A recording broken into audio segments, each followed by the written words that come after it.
NPCI की two factor authentication guideline के बाद सभी एईपीएस संचालक बहुत ज़्यादा परेशान हो चुके हैं और उनकी परेशानी की सबसे बड़ी वजह यह है कि उनको अब हर एक ट्रांजैक्शन पर बार बार फिंगर लगानी पड़ रही है। किसी का आप ट्रांजैक्शन कर रहे हैं, वहीं पर अगर कस्टमर की फिंगर मैच नहीं हो पा रही है, बहुत सारे कस्टमर्स आपके शॉप पर ऐसे भी आते हैं जिनकी फिंगर डैमेज हुई होती है और बार बार उनकी फिंगर को आपको लगाना पड़ता है उनका पैसा विड्रॉल करने के लिए। और जब आप बार बार विड्रॉल करने की कोशिश कर रहे हैं, बार बार कस्टमर की फिंगर मैच नहीं हो रही है और इस प्रकार से आपको हर बार आपको भी अपनी फिंगर लगानी पड़ रही है, यानी कि एक कस्टमर का आपको मात्र 500 रुपये विड्रॉल करना है और अगर उसकी 5 बार अगर फिंगर नहीं आई तो 5 बार आपको भी अपना फिंगर लगाकर आगे आपको ट्रांजैक्शन को बढ़ाना पड़ेगा। तो ये एक सबसे बड़ी समस्या बनी हुई है आप सभी के बीच में। अब यहाँ पर मैं आपको बता दूं कि अगर आज आपको ये प्रॉब्लम लग रही है, बट आपको इसका अब हैबिचुअल होना पड़ेगा, आपको अपनी आदत में लेना पड़ेगा इस चीज़ को कि भाई अब जब भी आप किसी का भी ट्रांजैक्शन करेंगे तो आपकी भी फिंगर लगेगी। ये बात आपको आपके दिमाग में छाप लेनी चाहिए। अब और ज़्यादा आपको इस चीज़ को लेकर परेशान नहीं होना है। इस नियम को आपके परेशानी से हटाया नहीं जा सकता। जो एनपीसीआई ने अपना रूल लागू कर दिया सभी एईपीएस कंपनीज पर, वो लागू हो चुका। आपके परेशान होने से, रोने से, धोने से कुछ नहीं होने वाला। आप कितना भी यही सोचते रहें कि भाई शॉप पर मैं नहीं बैठता हूँ, मेरा लड़का बैठता है और हमारी आईडी के माध्यम से हमारा जो लड़का जिनको हमने अपने शॉप पर एम्प्लॉय रखा हुआ है वो काम कर रहा था, या आप अपने परिवार के किसी भी एक सदस्य की आईडी का यूज़ कर रहे थे। मॉर्निंग में जब अपनी शॉप पर आते थे तो उससे पहले अपने घर में ही अपने फैमिली मेम्बर की ईकेवाईसी करवा कर आप लेकर आ जाते थे और पूरा दिन आप काम करते थे। तो ये सारी समस्याएं आपके सामने आ चुकी हैं।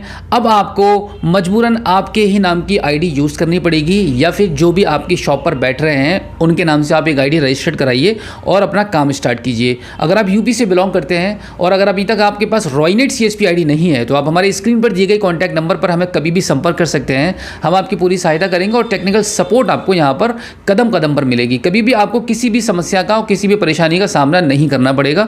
एक बार आप रॉयनेट सीएसपी आईडी का यूज करके देखिए। आप इससे पहले जिस भी कंपनी को यूज कर रहे हैं, मैं गारंटी के साथ इस बात को कह सकता हूं कि आप एक दिन आईडी को चलाएंगे और जो भी कंपनी आप इससे पहले चला रहे थे वो आप बिल्कुल भूल जाएंगे, कभी भी नाम नहीं लेंगे। क्योंकि इस कंपनी की सबसे बड़ी जो खासियत है, इस कंपनी के पोर्टल को चलाना बहुत आसान है और बहुत सरल है। यहाँ पे एक एक ऑप्शन आपको अलग अलग दिखाई देगा। यहाँ पे अदर कंपनीज की तरह खिचड़ी पकी हुई नहीं है। यहाँ पे एक बिल्कुल बैंकिंग वाला लुक आएगा। जिस तरीके से स्टेट बैंक ऑफ इंडिया के सीएसपी अपनी एसबीआई को साइट को चलाते हैं, बिल्कुल वैसा ही लुक है इसका रॉयनेट सीएसपी आईडी का भी।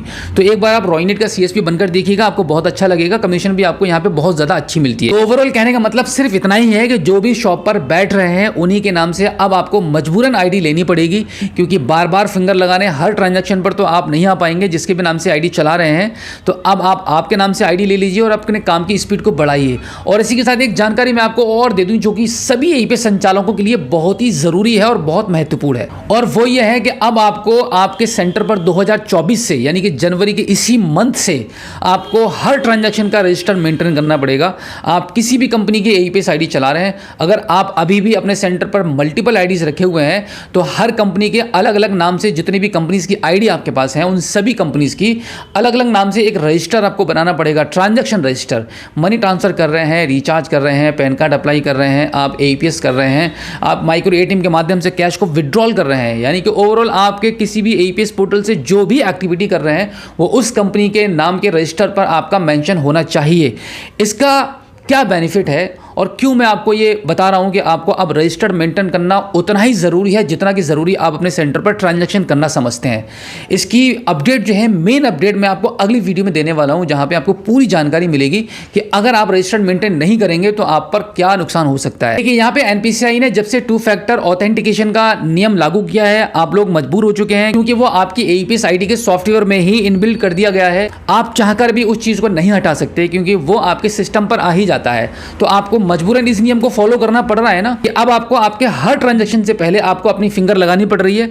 आप इस चीज को मना तो नहीं कर सकते, ना तो आप डायरेक्टली कंपनी में ये कॉल करके कह सकते हैं कि भाई मैं बार बार फिंगर नहीं लगाऊंगा, और ना ही आप अपने डिस्ट्रीब्यूटर या एएसएम को कॉल करके कह सकते हैं कि भाई अगर काम कराना है तो इस सर्विस को यहां से हटा दो, ये जो सिक्योरिटी आपने लगाई है 2FA की, ये मुझे नहीं चाहिए, इसको हटा दो। आप ऐसा बिल्कुल नहीं बोल सकते। बोल भी देंगे तो आप काम नहीं कर पाएंगे। अब यहां पर ऐसा नहीं है कि जिस कंपनी की आप आईडी चला रहे हैं उसी पर यह है। ऑल ओवर इंडिया में जितने भी एईपीएस कंपनीज हैं, सभी कंपनीज पर एनपीसीआई ने ऑर्डर दे दिया है, उन सभी ने अपने इंप्लीमेंट्स कर दिए हैं, सभी पर ये अब चीज़ लागू हो चुकी है। तो आप इस चीज़ को नकार नहीं सकते। तो बिल्कुल इसी तरीके से रजिस्टर मेंटेन करने के लिए भी आपकी अब मजबूरी बन जाएगी। कैसे मजबूरी बनेगी, इसकी पूरी कंप्लीट इन्फॉर्मेशन मैं आपको अगली वीडियो में देने वाला हूं। इसकी पूरी डिटेल में मैंने वीडियो बनाई है, वो आने वाली है इस चैनल पर। अगर आपने अभी तक हमें सब्सक्राइब नहीं किया है तो प्लीज़ सब्सक्राइब कर लीजिएगा, जिससे कि नोटिफिकेशन आएगा आपके पास और पहले आपको देखने को मिलेगी अपडेट। अब आपको मजबूरन रजिस्टर मेंटेन करना पड़ेगा। 2FA का जो रूल है वो NPCI ने लागू किया है, रजिस्टर का जो रूल है वो कंपनी लागू करने वाली है। और अगर आप रजिस्टर मेंटेन नहीं करेंगे तो हो सकता है कि आप आईडी भी ना चला पाएँ। जिस तरीके से अभी आप मजबूर हैं कि अगर आप ट्रांजैक्शन के करने से पहले अपनी फिंगर नहीं लगाएंगे तो आप काम नहीं कर पाएंगे, आप आईडी नहीं चला पाएंगे। यानी कि ऐसा समझ लीजिए कि आप ट्रांजैक्शन के करने से पहले अगर फिंगर नहीं लगाते हैं तो आपकी आईडी एक्टिवेट नहीं है। फिंगर लगाएंगे तभी आपकी आईडी एक्टिवेट होगी, तभी आपका ट्रांजैक्शन सक्सेस या फेल होगा, तभी आप आगे काम कर पाएंगे। तो अब रजिस्टर मेंटेन करना भी उतना ही ज़रूरी है। अब इसकी जानकारी मैं आपको बता चुका हूँ, अगली वीडियो में दूंगा। तब तक के लिए आप हमारे चैनल को सब्सक्राइब कर लीजिएगा। अगर पहली बार आए हैं और अभी तक आपने हमें सब्सक्राइब नहीं किया है तो प्लीज़ एक बार सब्सक्राइब जरूर कीजिएगा और बेल आइकन को भी प्रेस कीजिएगा। तो फिलहाल आज की वीडियो में इतना ही। मिलते हैं आपसे किसी और एक अगली वीडियो में एक नई जानकारी के साथ, एक नई अपडेट के साथ और एक नए जोश के साथ। तब तक के लिए जय हिंद।